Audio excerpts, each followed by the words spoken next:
Thanks for joining us. I'm Megan Roberts. The Northwest Territories is expanding its Personal Support Worker, or PSW, training program, thanks to some cash from Ottawa.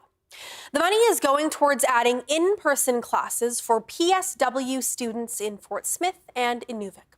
The total number of spots offered each year will also be going up. In Inuvik, in-person classes have already started, and they'll start in Fort Smith this spring. Aurora College is getting over $3 million from the Government of Canada for this. That money will be spread out over 5 years. NWT Health Minister Lisa Semler made the announcement today. She says it'll benefit seniors as well as students. As Minister of Health, and I've been traveling throughout the Northwest Territories alongside other MLAs, going into all of the different regions. And one of the things that we hear strongly is the need for seniors wanting to remain in their communities as long as they can. And they can do that with the support of personal support workers. Ottawa is also providing $2 million to hire new PSW educators. Their job will be to help onboard and train new grads entering the workforce. That money will also be spread out over 5 years. A plan for hydro energy in Iqaluit is also getting a federal funding boost.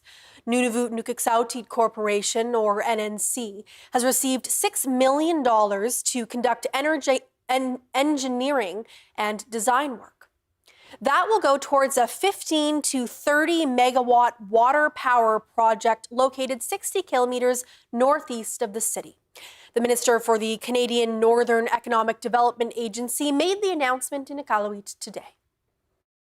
And our commitment is to be there in the long term. It is to ensure that we are there in the long term to ensure there's energy sufficiency, self-determination, as well as self-control for people in Iqaluit. The president of NNC says it's important to give Nunavummiut control over a clean power source, especially with the threat of American tariffs looming. In the early days, we used to have people fly in and they tell us this is what they're going to do. And then finally doing a community consultation. We're doing the other way around. We're doing the community consultation and get a feedback from the community if this project is appropriate for them or not.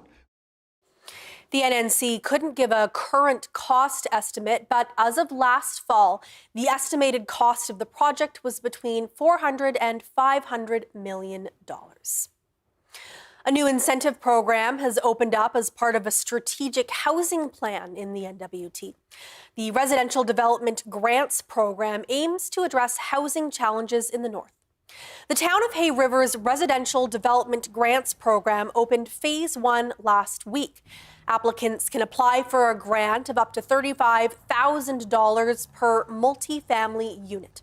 The $2 million housing incentive hopes to encourage multi-unit residential development and increase affordable housing options. The funding comes from the Canada Mortgage and Housing Corporation. It also plans to use the money to fund 8 other initiatives, including amending bylaws and hiring a coordinator to help execute the housing strategy. However, not everyone is convinced that the program will significantly impact the housing market. A local business person and longtime resident says that Phase 1's impact may be limited due to the high costs of construction. First of all, it's not a large amount of money given the cost of developing properties these days. There has been somewhat of a reprieve in the cost of building materials, but the cost of new development these days is very, very high. So when you look at the sum total of what monies the town has to offer through that program that they've accessed, it's really a very, very small amount of money. Groenewegen commended the town's effort to stimulate development, but thinks the program's second phase could have a greater impact on the community. This phase will provide $20,000 grants to homeowners who want to create rental units like basements or garden suites within their existing properties. The second phase of applications is expected to open in May. The money is secured for a 3-year term, and the town has a growth target of 30 permitted housing units over that period. Applications for Phase 1 are open until April 25th. The Nunavut Housing Corporation says a housing manager in Pangnuktu has been placed on administrative leave. The person has been accused of problematic behavior. The Kikatalik district director with the NHC says the manager is no longer in Pangnuktu and that NHC is investigating the matter. A post on social media alleges the manager was insensitive to Inuit and Inuit culture. The post also raised concerns over the manager's performance and alleges he kept an axe in the office. In a joint public statement, the NHC and the Pangnuktu Housing Association called the allegations concerning. The Northwest Territories MP has a message for residents who are upset about the threat of American tariffs. That message: stay calm. U.S. President Donald Trump threatened to place a 25% tariff on Canadian goods, a tariff that many analysts have said could be devastating to Canada's economy. Those tariffs were put on a 30-day pause yesterday, hours before they were supposed to go into effect. Northwest Territories MP Michael McLeod spoke about the tariffs while answering media questions today. I've heard as recent as this morning from constituents that wanted me to be clear that we're not going to put up with any crap from the United States, and they're not going to come and walk in and walk over us. But my advice has been to stay calm. We have a team of people. We've been anticipating this at the federal level. The Prime Minister and the premiers from across the country, including Northwest Territories, have been working very hard to make sure that we can deal with some of the demands that are coming forward. That was NWT MP Michael McLeod speaking at the NWT legislature today. Meanwhile, businesses across the north have been preparing for a new economic reality with the prospect of a trade war between the U.S. and Canada. Even with that tariff pause, there's still uncertainty about what could happen next. I'm thankful that there is some pause, but I'm conscious that it is not an eradication. It is not, oh, let's forget this and move forward. So even this pause is cause for concern because it's still sending this uncertainty, this vibes of uncertainty into the market that will still impact us. Gray says he was excited to see how Canadians and Northerners rallied to support locally made products during the tariff threats. He noticed people trying to better understand where things came from and who actually benefited from their sales. Gray hopes people will continue to ask themselves those questions and support Canadian businesses, even though there's temporary relief from American tariffs. Canadians have been spared a fresh round of sticker shock at the grocery store now that the U.S. tariffs are in limbo. But as Lindsay Duncombe shows us, Trump's constant back and forth may have boosted the backlash against buying American goods. To buy California oranges or not, for Greg, the decision is about more than price. I think, like a lot of Canadians, I don't like to be bullied. And the pause in tariffs won't change how he shops. So, every few hours we hear new announcements about they're on or they're off or they might be or this rate or that rate. So, to heck with that. Like, who are we? What do we want? Why should there be a Canada? Do we care enough? The immediate threat of higher costs may be on hold, but for shoppers, grocers, and food producers, it just means continued chaos and anxiety. It's kind of like the executioner has just delayed dropping the knife, right? And so you still, the uncertainty level is deferred, but still very high. Many Canadians feel betrayed by the U.S., and the delay does not restore that trust. I don't know if we can really view the USA as the reliable partner going forward that we did in the past. Not everyone, though, has the privilege of shopping with their emotions. Canadian products often cost more. If it was affordable, I'd buy Canadian. Do you think it is affordable? Absolutely not. Left trying to satisfy all customers and not go broke, grocers like Anthony Sullivan. He ordered these stickers over the weekend and plans to keep promoting Canadian goods. Asking customers to maybe change their behavior just a little bit.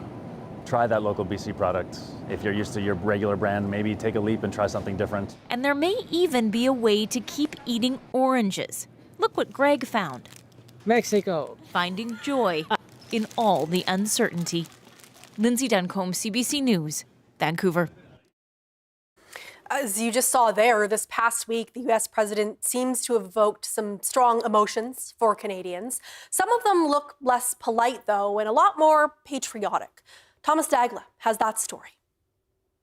Consider it the Canadian way, venting frustration with humor at this New York pharmacy, replacing American snacks with Canadian favorites. For Toronto comedian Arsalan Shirazi, it's not all a joke. I think there's an element of people saying like, hey, we're not going to just let you push us around because we have to stand up for ourselves. We have to push back. Just ask any Canadian outside Toronto's U.S. consulate. You'll get an earful of patriotism mixed with anger. I'm pissed. I think it's the wrong way to do it. It's our closest ally. It's ridiculous, actually. This plaque thanking Canadians for their support after 9/11 is a reminder of how close the relationship between the two countries has been. But historians can name other low points like this. The Star-Spangled Banner booed in Montreal in 2003 as the U.S. pressured allies to join the invasion of Iraq. Canada memorably declined, exposing cracks in what had been a mostly stable relationship since Confederation. That sparked a kind of emotional response that we're seeing similar to today, where a lot of Canadians are like, hey, stop bullying us, stop trying to kind of push your views on us. He points to this Guess Who classic. Written as a protest song and released amid strong anti-American sentiment in Canada over the Vietnam War. There's always been this undercurrent of kind of conflict and cooperation that's been going on. And Canadians have had to deal with the United States in a way that most other countries do not. This time, the patriotism is erupting with calls to buy Canadian, and the Maple Leaf seen on social media a lot more than usual. I think that comes alongside a bit of an anti-American sentiment, a frustration that our closest neighbor and trading partner has decided to treat us this way. Oh, Canada, our home and native. In a new twist Monday night, Nashville hockey fans booed "O Canada."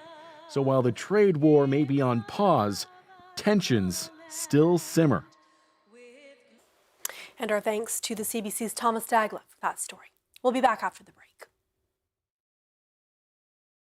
Forced and coerced sterilization of Indigenous people is still happening. The Survivors Circle for Reproductive Justice has supports available for Indigenous survivors. Join the National Registry and access up to $70,000 in healing support funds for individuals, families, and communities. The deadline to apply is March 31st. If you or someone you know has experienced forced and coerced sterilization, please call 1-877-386-0750 or visit reproductivejusticesurvivors.ca for more information.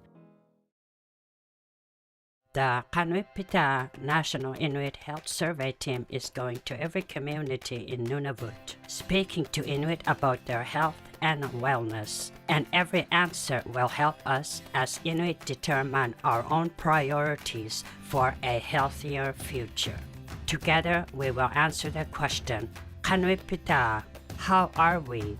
Find out when we're coming to your community. Learn more at qnihs.ca.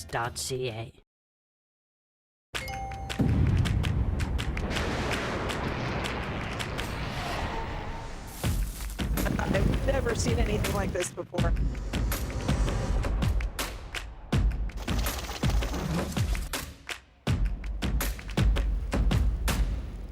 The situation has changed very quickly.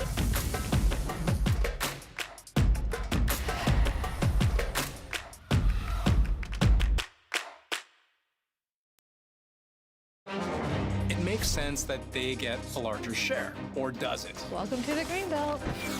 All of this, just single detached homes? Yes. What do we know? I think we can explain. About that with Andrew Chang.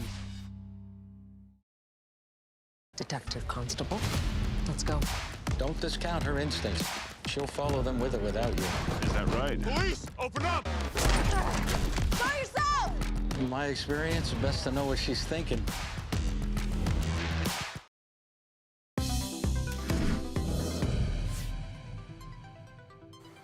Caribou harvesting in Pond Inlet, Nunavut is now closed. The closure is effective immediately. The Nunavut Department of Environment says Pond Inlet's allocation of 46 caribou has been reached. The tally is for the 2024-25 hunting season.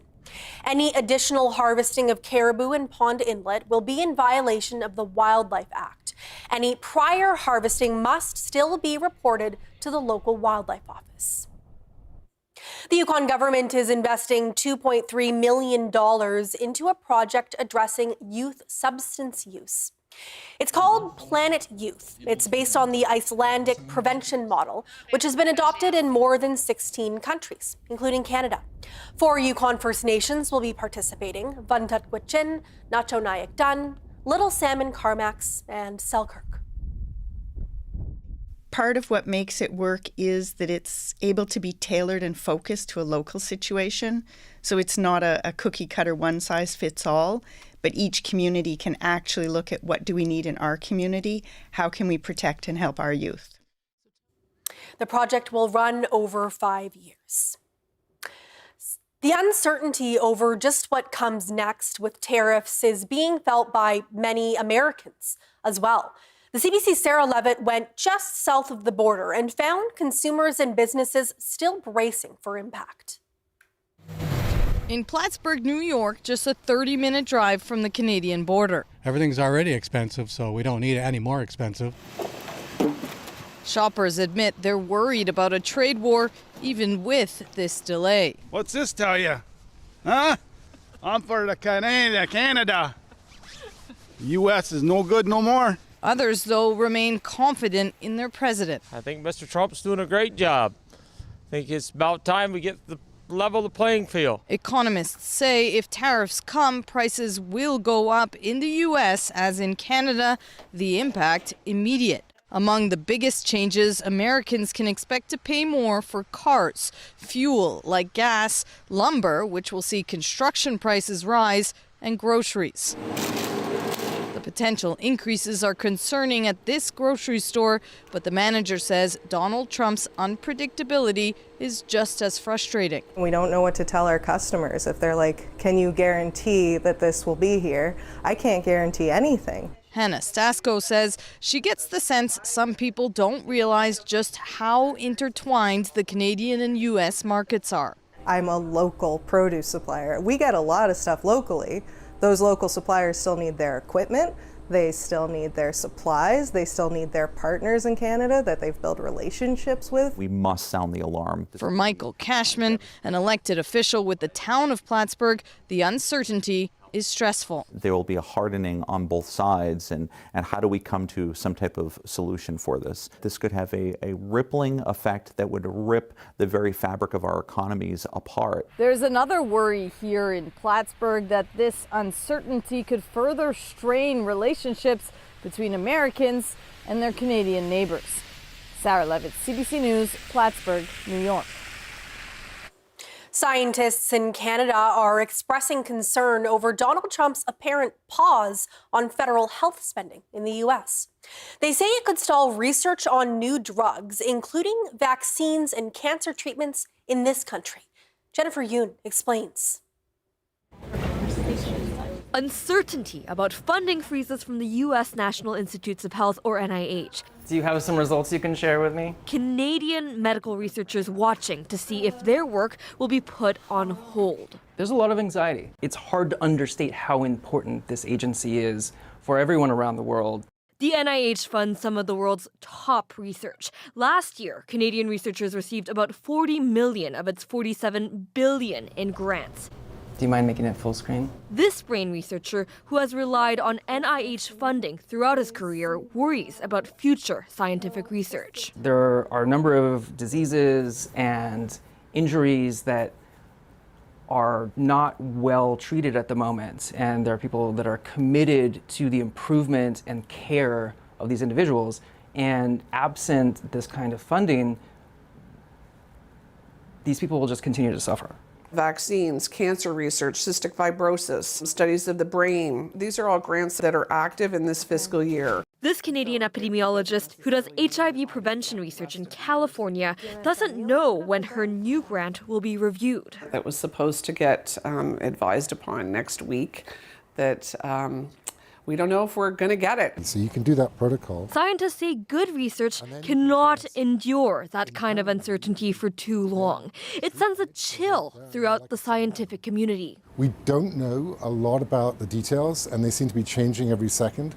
And I think that uncertainty actually is adding to the crisis. Others wonder if there's a silver lining by attracting talent to this country. This is an opportunity for not brain drain, but brain gain. As for Strathdy, unsure of the future of science in the U.S., she's considering moving to Canada. Jennifer Yoon, CBC News, Toronto.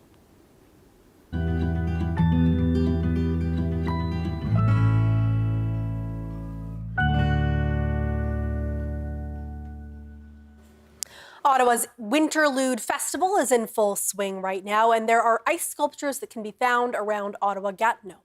The sculptors of one piece called Inuit Gratitude told CBC News about the work and meaning behind their creation.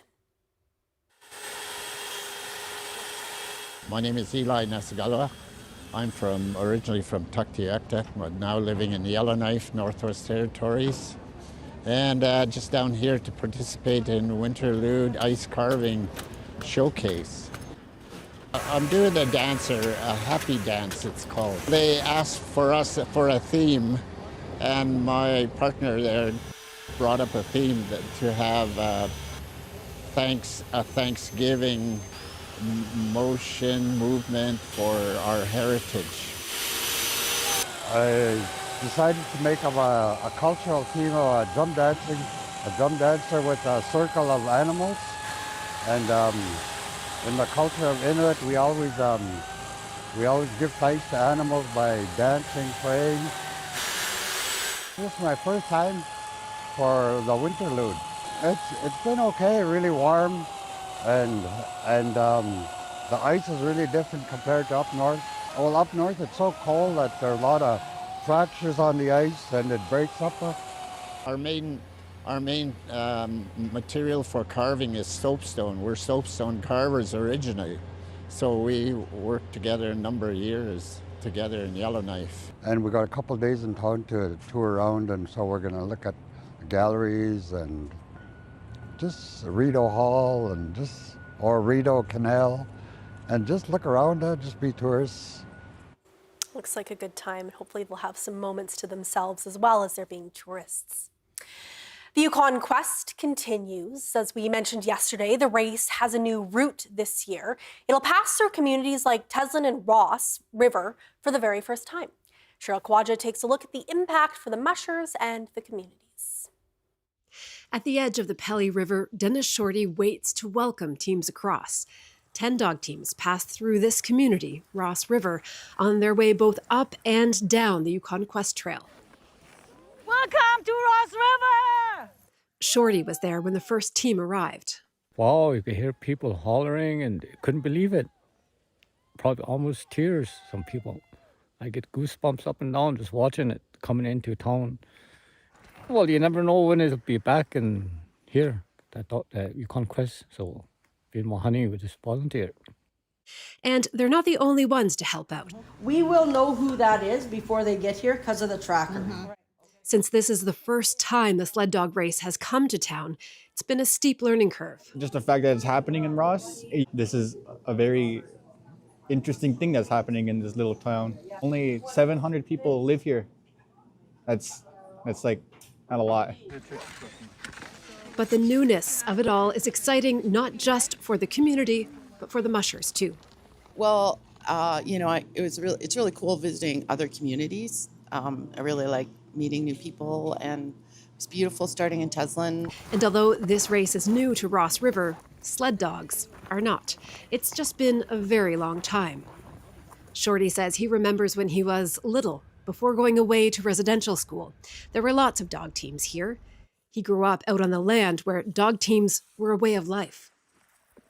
At least we had about 30 dogs, because my dad had a dog team, my mom, my brother, my sister. Reviving and continuing that tradition is something NWT musher Johnny Cooey holds close to his heart. It's been a big dream of mine to be running dogs again. To be a part of that is a really nice feeling for me, because it brings encouragement to the future mushers and other people that want to get into mushing. It's you see the faces on the people of how they see the dogs coming through, and it brings back a lot of memories for the elders also, and the elders, like, they smile when they see a dog team. It brings back a lot of, happy memories of how they used to run dogs. Shorty also hopes these dogs might spark some interest and revive that old tradition here. You never know, it might inspire some young person to see people coming through, and hopefully it does that, to inspire some young person to pick up that dog team again. Not only for racing, but to go out on the land. Nowadays, people use skidoos and motorboats, and long time ago we have dog team. Many teams are now hunkering down for a rest before heading back to Teslin for the finish. Cheryl Kawaja, CBC News, Ross River, Yukon.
And that is Northbeat for tonight. For news anytime, go to cbc.ca/north.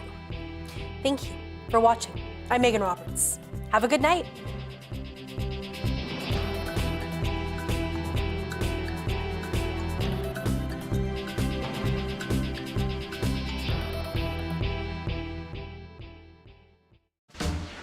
The question is, I want to ask you about why is this such a big deal? What does the science say? what was their reaction? What are we talking about here? Who told you? So, to be clear, What would you say to them? what is the actual story there?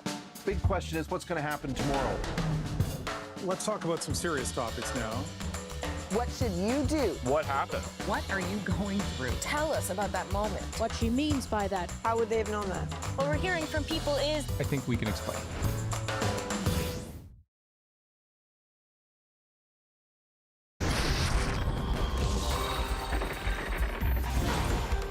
How can any of this be fair? Now you might think, hey, we just need more doctors, but that's not really it. A Russian scam here. Shows you where it starts, where it ends. Were you really willing to risk that job? Yes. at Thunder Bay's favorite festival, Wake the Giant. Ta-da! There it is. Stream anytime. CBC News. This is CBC North on your smart TV, because CBC News is now streaming local. Local news and weather on your connected TV or favorite device. CBC News North, streaming now.